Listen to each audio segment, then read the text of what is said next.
আগুন জ্বালো আর কত প্রহসন আর কত প্রহসন বন্ধ হয় ধর্ষণ বন্ধ হোক ধর্ষণ ধর্ষণ ঘুমাচ্ছে প্রশাসন ঘুমাচ্ছে ধর্ষণ চলছে প্রশাসন ঘুমাচ্ছে ধর্ষণ চলছে আর কত প্রহসন বন্ধ হোক ধর্ষণ বন্ধ করো ধর্ষণ আর কত প্রহসন ধর্ষণ প্রতিদিন আমরা একাধিক ধর্ষণের সংবাদ পেয়ে যাচ্ছি কিন্তু এরপরেও আমাদের যে প্রশাসন তারা এমনভাবে নিশ্চুপ হয়ে রয়েছেন যেন তারা স্লিপিং পিল খেয়ে ঘুমিয়েছেন এবং তারা কোনো কিছুই জানেন না।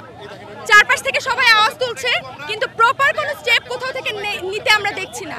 আমরা এখানে একসাথে সমবেত হয়েছি, আওয়াজ তুলছি যাতে প্রশাসনের টনক নড়ে। একটা ক্লাস 4-এ পড়া 9 বছর বয়সী বাচ্চা সে পর্যন্ত ধর্ষণের কাছ থেকে রেহাই পাচ্ছে না এবং সেই ধর্ষক তার ছেলে প্রশাসন ক্যাডার হয়, তার ভাতিজা লয়ার হয়, তিনি বহাল তবিয়তে ঘোরাফেরা করছেন। আবার আপনি খেয়াল করে দেখবেন রাজশাহীগামী বাসে, যেটা নিয়ে খুব আলোচনা হয়েছিল, সেই বাসে যে নারীরা ধর্ষণ হয়েছিল এরকম তথ্য চাউর হওয়ার পরে যাদেরকে ধরে আনা হয়েছিল তাদেরকে জামিন দিয়েছে। কিসের বেসিসে জামিন দিয়েছে সেটা তারা পরিষ্কার করেনি। তার উপরে বড় কথা, বিবিসিকে বাসে থাকা মানুষজন বিবৃতি দিয়েছে যে তারা পিছন থেকে আওয়াজ শুনেছে, গোঙানির আওয়াজ শুনেছে। তাদেরকে বলা হয়েছে তোরা কথা বলবি, তোদেরকে মেরে ফেলবো, তোরা চোখ বন্ধ করে রাখ।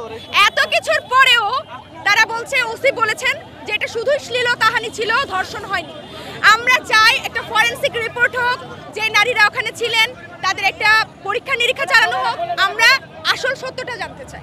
এখানে প্রত্যেকটা দিন নতুন নতুন অকারেন্স হচ্ছে দেশে, ছিনতাই, চাঁদাবাজি, ওপেন খুন, কেউ সেফ নেই। দিন শেষে এখন কি হলো, মা বোনরা, আমাদের দেশে মা বোন যারা আছে ওরাও এখন মানে স্বাধীনকে আমরা এ কারণে করছি।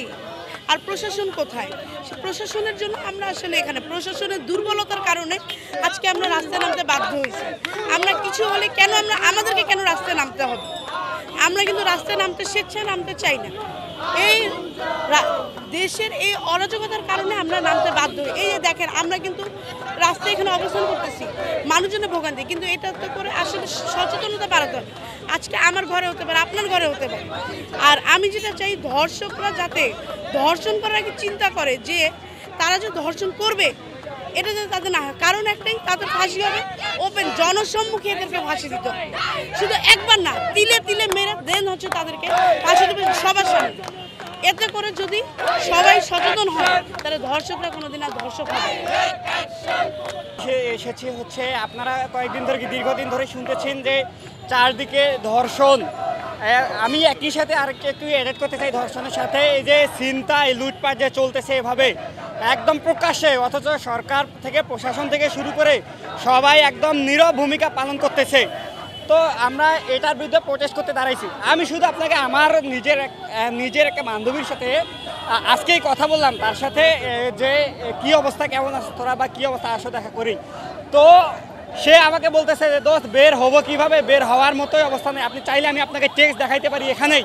তো দেখেন, একটা সাধারণ জনগণ থেকে শুরু করে সবাই কিভাবে ভীত সন্ত্রস্ত হয়ে আছে, অথচ প্রশাসন থেকে শুরু করে এই অর্থ স্বরাষ্ট্র উপদেষ্টা, যে কিনা বিপ্লবের পর সরকার হয়েছে, সে এভাবে ঘুমিয়ে পড়ে আছে।